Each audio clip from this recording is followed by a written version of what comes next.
So my dad was a police officer in Maindy in Newport. I think he was there for most of his career. I think he was a police officer for 8 years and was hoping to become a sergeant. Well, my dad had been a police officer and was sadly killed on duty, and I grew up always knowing that that's what I'd wanted to do as well.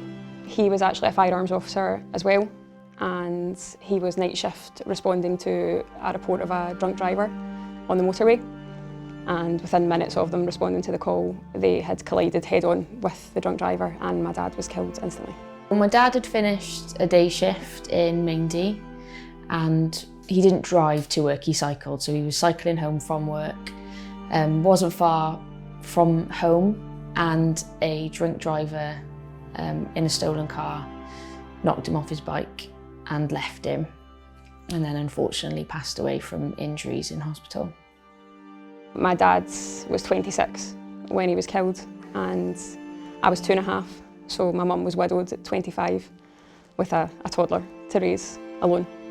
So it was hard growing up without him.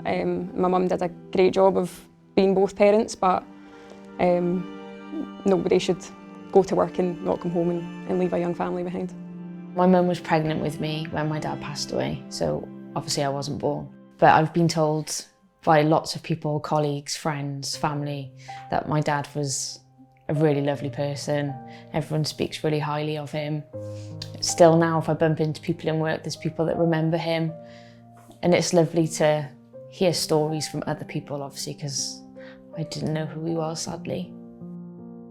I joined Gwent Police in 2016, and I got stationed where my dad worked for the first 2 years. We reenacted his pass out parade photo. We went to the same part of the parade square and took one of me. Very, very surreal to stand wearing the same uniform that he had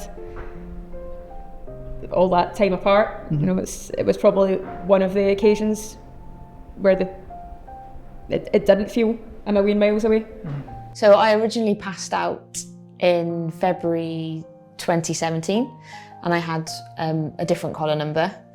And then about a year into my policing career, I was offered my dad's collar number, and initially I said no, but I do have that now, so I wear that obviously every day. So he's always with me.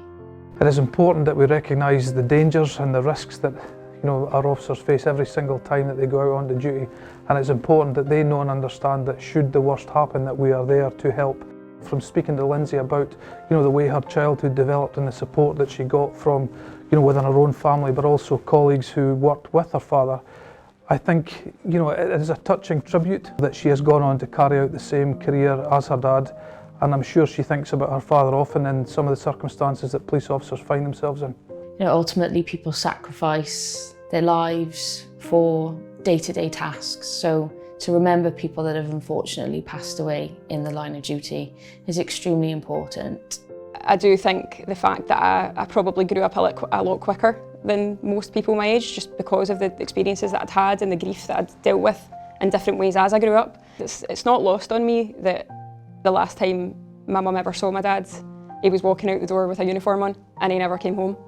And she now watches me do that on a regular basis. And it must enter her head every time. You don't forget about people.